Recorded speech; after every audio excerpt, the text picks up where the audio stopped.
আলহামদুলিল্লাহি রাব্বিল আলামিন ওয়াসসালাতু ওয়াসসালামু আলা সাইয়্যিদিল আমবিয়াই ওয়াল মুরসালিন ওয়া আলা আলিহি ওয়া আসহাবিহি আজমাইন। সম্মানিত আশিকানে মুস্তাফা সাল্লাল্লাহু আলাইহি সাল্লাম, আসসালামু আলাইকুম ওয়া রাহমাতুল্লাহি তাআলা ওয়া বারাকাতুহু। আপনারা অনেকেই জানেন বা যারা জানেন না সবাইকে বলছি, আগামী 6, 7 ও 8 মার্চ ঢাকা এয়ারপোর্ট সংলগ্ন সিভিল এভিয়েশন ময়দানে অনুষ্ঠিত হতে যাচ্ছে আশিকানে রাসূলদের সংগঠন দাওয়াতে ইসলামীর সুন্নতে ভরা 3 দিনের ইজতেমা।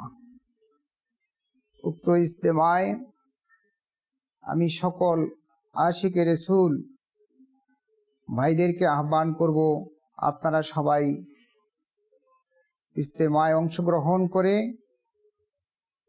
সুন্নতের দাওয়াত এ বাংলাদেশ নয়, শুধু বিশ্বব্যাপী পৌঁছে দিবেন।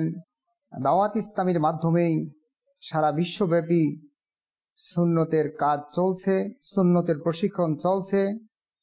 এই প্রশিক্ষণের মাধ্যমে পথহারা বিপদগামী যুব সম্প্রদায় রাসূল সাল্লাল্লাহু তাআলা আলাইহি সাল্লামের সুন্নতের মাধ্যমে তারা নিজেদের জীবনকে পরিচালিত করছে আর করবে, এ আশা রাখি আমি সবাইকে উক্ত ইজতেমায় অংশগ্রহণ করার আহ্বান জানিয়ে শেষ করছি। আসসালামু আলাইকুম ওয়া রাহমাতুল্লাহ।